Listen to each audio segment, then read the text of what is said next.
이 새벽 우리에게 주신 하나님 말씀은 예레미야 애가 1장 1절에서 11절까지의 말씀입니다.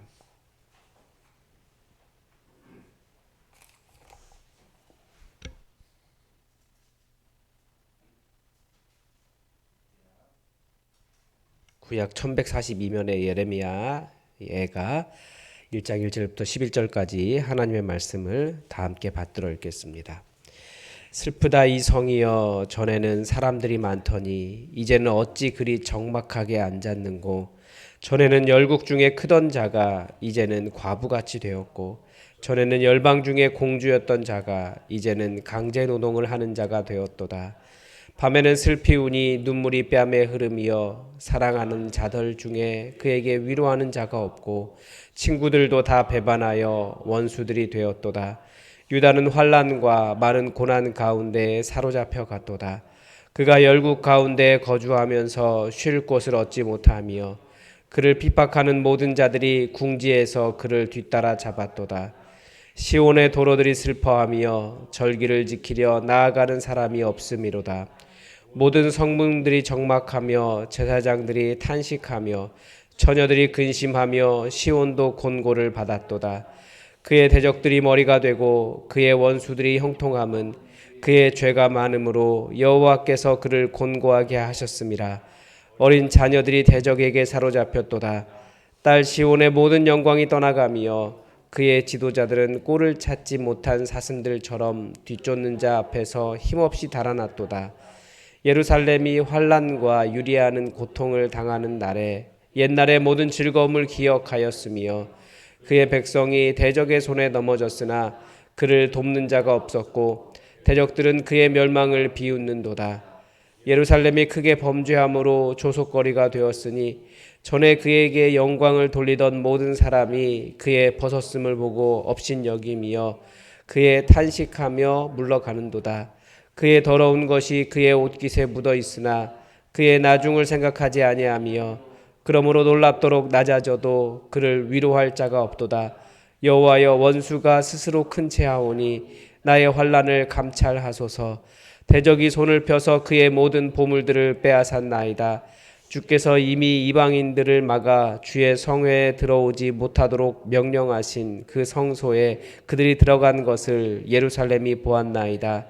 그 모든 백성이 생명을 이으려고 보물로 먹을 것들을 바꾸었더니 지금도 탄식하며 양식을 구하나이다.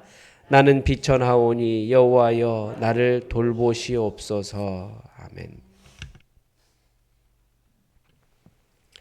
우리 지난 몇 달간 예레미야와 열왕기 하를 통해서 북이스라엘의 멸망과 남유다의 멸망을 살펴보았습니다. 이제 오늘부터 살펴볼 예레미야 애가는 이런 예루살렘의 붕괴 이후에 그 도시에 대한 슬픔을 표현한 노래라고 볼 수 있습니다. 이 어떤 민족적인 아픔, 우리 이번에 그 노벨 문학상도 우리나라 가지고 있는 아픔을 그 트라우마를 문학적으로 극복해냈다라고 평가를 받았는데 예레미야 애가도 그와 비슷한 정서를 표현하고 있습니다.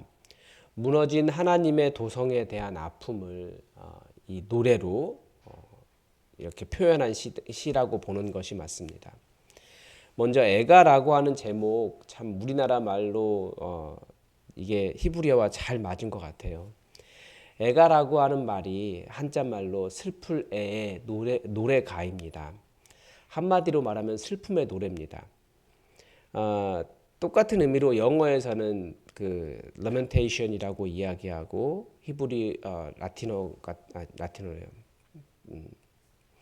그 순간에 트렌이라고 하고 아무튼 슬픔의 노래입니다. 탄식이고 조가고. 그런데 이 애가를 시작할 때 히브리어 말로 1장, 2장, 4절을 시작할 때 에카라고 시작합니다. 그 감탄사예요. 탄식이죠. 그래서 이 애가라고 하는 제목과 딱 맞습니다. 애가 시작할 때도 에카하고 시작합니다. 그러니까 그 탄식하는 말로 히브리어 말로 어떻게 어떻게 이럴 수가? 뭐 이런 의미에 해당하는 것이 에카입니다. 우리말 에가와 그 에카가 굉장히 단어가 그 발음이 유사한 그런 거죠. 문학적인 특징으로는 이게 단순히 그 나라가 그 예루살렘이 멸망 그 붕괴된 이후에 그냥 만들어진 시가 아니라 굉장히 그 히브리어 시의 특징을 잘 드러내고 있습니다. 무엇보다도 이 노래가 알파벳 노래입니다. 히브리어 알파벳 순서를 따라 각 구절이 그렇게 알파벳 순서로 되어 있습니다. 히브리어 알파벳, 그 영어 알파벳이 히브리어에서 시작했기 때문에 비슷합니다. A, B, C 이것처럼 히브리어 알렙벳, 김멜, 달렛 해가지고 비슷한데 C는 약간 다르고 A, B, C가 똑같습니다. 그러니까 에카라고 하는 것이 A에 해당하는 그 음절입니다. 그래서 A, B, C 그런 CD 이런 식으로 돌아가다가 1장, 2장, 4장에서는 A가 다시 오는 거죠. 그런 식으로 되어 있습니다. 그리고 오늘 본문은 우리가 읽은 오늘 본문은 계속해서 대조를 보여주고 있습니다. 왜냐하면 대조만큼 그 전에 아름다웠던 예루살렘의 영광 지금은 모두 사라져버린 상태. 그 전에는 너무나 영화로운 모습. 그러나 지금은 먹을 것 때문에 계속 그 먹을 것을 얻으러 다녀야 되는 비천한 상태. 이런 것들을 대조가 잘 일어나는 거죠. 그래서 오늘 본문을 읽으면서 계속 어떻게 대조되는가를 살펴보면 이 시의 의미를 조금 더 잘 이해할 수 있습니다. 가장 먼저 보여주는 것은 사람이 많았는데 적막하게 되었다라는 겁니다. 아주 시끌벅적했는데 어느 날 가보니까 사람이 아무도 없이 황폐한 거예요. 열국 중에서 굉장히 큰 나라였는데 실제로 조공도 받기도 하고 다른 나라를 정복하기도 하고 힘도 셌었는데 이제는 과부가 되었다. 이 과부가 되었다라는 것은 그 자녀가 없다라는 말이 됩니다. 그러니까 어떤 열매가 없는 상태가 돼버린 거예요. 열방 중에서 공주였는데 공주가 하루아침에 강제 노동하는 자가 되었다. 이해가 되죠. 이스라엘의 고관들이 전부 다 그 바벨론으로 끌려가서 다 노예가 됐거든요. 많은 사람들을 호령하던 사람들이 하루아침에 다른 사람을 시중드는 그런 여성들이 되었습니다. 2절에 보면 그 2절에 보면 눈물이 뺨에 흐른다. 그러나 위로할 자가 없다. 이게 그들의 상태죠. 친구들이 많았는데 전부 다 배반하는 원수들이 되었습니다. 그러니까 우리가 지금 그 마치 이스라엘 주변 세계 에돔, 암몬, 모압, 뭐 그 위에 아람, 뭐 시돈 원수처럼 생각하지만 지금 이스라엘이 중동 지방 사람들과 같이 싸우고 있지만 사실은 성경은 구약 성경은 그들이 다 형제 국가들이다. 사이가 좋았다고 이야기해요. 그러니까 정말 성경 번역을 잘해야 돼요. 여러 번 말씀드렸는데 손에 손 잡고 핸드 인 핸드를 그 우리 88 올림픽 때는 그 올림픽 주제가로 불릴 정도였잖아요. 그래서 성경을 핸드 인 핸드를 서로 대적하며 이렇게 번역한 거예요. 그게 아니고 핸드 인 핸드 원래 그렇게 손잡고 함께 살아가는 사람들이란 뜻인데 번역을 그렇게 하니까 계속 싸우는 거예요. 원래 그렇게 대적하는 원수들이 아니었다라는 거죠. 그런데 예루살렘이 멸망하는 날 그 친구들이 잘됐다 하면서 같이 들어와서 약탈을 한 사람들입니다.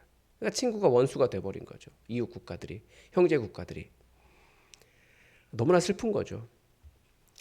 예루살렘 성을 공주라고 표현하고 있는데 히브리어에서 원래 도시는 여성입니다. 그래서 그 도시는 여성, 뭐 처녀, 딸 이런 식으로 표현하는 부분이 많이 나오는데 아예 예루살렘은 공주다. 그렇게까지 이야기하고 있습니다. 그러니까 예루살렘의 아름다움 더 이상 찾아볼 수 없고 그렇게 아름다웠던 북적북적한 도시가 하루아침에 적막한 곳이 되었다.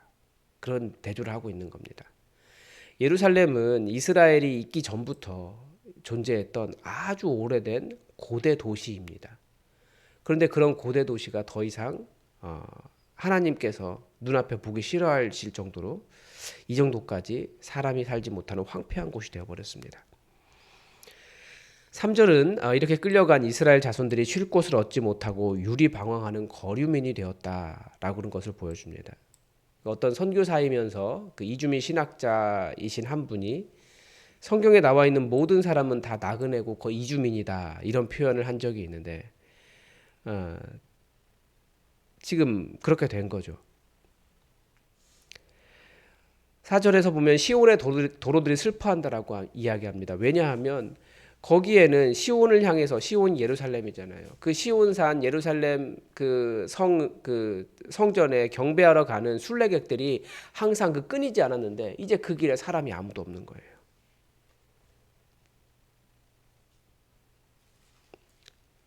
5절도 대조를 보여주는데 그의 대적들은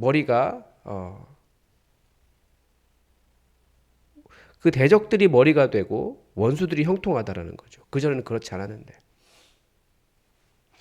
하나님께서 그 예루살렘이라고 하는 도시를 곤고하게 하셔서 다 사로잡혀 버렸다고 대조합니다. 모든 영광이 시온에서 떠나갔고 환난과 유리하는 고통을 당하게 되었고 즐거움은 옛날 일이고 지금은 돕는 자가 하나도 없게 되었다. 8절에서는 영광이 업신여김으로 바뀌었고 영광을 돌리던 사람들은 탄식합니다. 이방인은 성소에 들어갈 수 없었지만 이방인들이 성소를 짓밟기 위해서 성소에 들어가는 것을 모든 사람들이 다 보았습니다. 이렇게 된 이유가 무엇입니까? 7절은 그를 돕는 자가 없었기 때문이다. 이렇게 말합니다.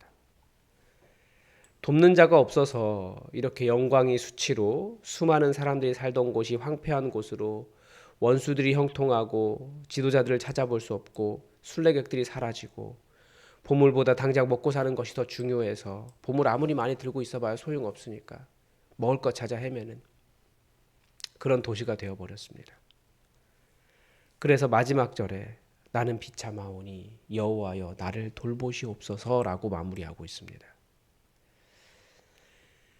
예루살렘 성이 왜 이렇게 무너졌을까요? 당시 정치 지도자들이나 사람들은 여러 가지 분석을 했던 것 같아요. 우리가 예레미야나 열왕기하를 읽을 때 그렇습니다. 국력이 약해서 망했고 애굽이 도와줄 힘이 없어서 망했고 바벨론에 대한 외교 정책을 잘못해서 망했다라고 생각을 할 수 있습니다. 그러나 성경의 진단은 그들을 돌보시는 여호와 하나님께서 그들에게서 얼굴을 돌리셨기 때문입니다. 그러면 다시 회복하는 방법이 무엇이겠습니까? 여호와 하나님께서 다시 그들에게 얼굴을 향하시는 것입니다. 지금 이 시대에도 많은 사람들이 부흥을 이야기합니다. 회복을 이야기합니다. 개혁도 이야기합니다. 그런데 그런 것을 이어가기 위한 회복시키는 방법이 무엇입니까? 제가 참 좋아하는 분들이고 제가 거기서 일하시는 분들도 뭐 선배님들이고 그런 분들이기도 하지만 그 기훈실 같은 경우도 그래요. 좋은 이야기 많이 있죠. 교육도 이야기하고 제도도 이야기하고 조직적인 방법을 찾기도 하고 좋은 지도자들도 필요하다라고 이야기하고 어떤 도움도 필요하고 컨설팅도 필요하고 여러 가지 진단이 필요하다라고 말하지만 그런데 정말 무너진 곳을 회복시키는 방법은 여호와 하나님을 의지하는 것 이외에는 없어요.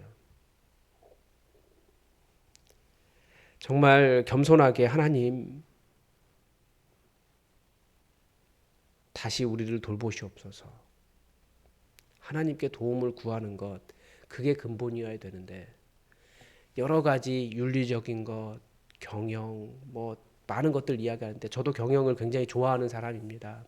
그렇지만 기도 없이 하나님께로 돌아감 없이 깊이 무릎 꿇고 하나님의 도우심을 구하는 것 없이 그런 것 이야기하는 건 그냥 인간적인 대안일 뿐이에요.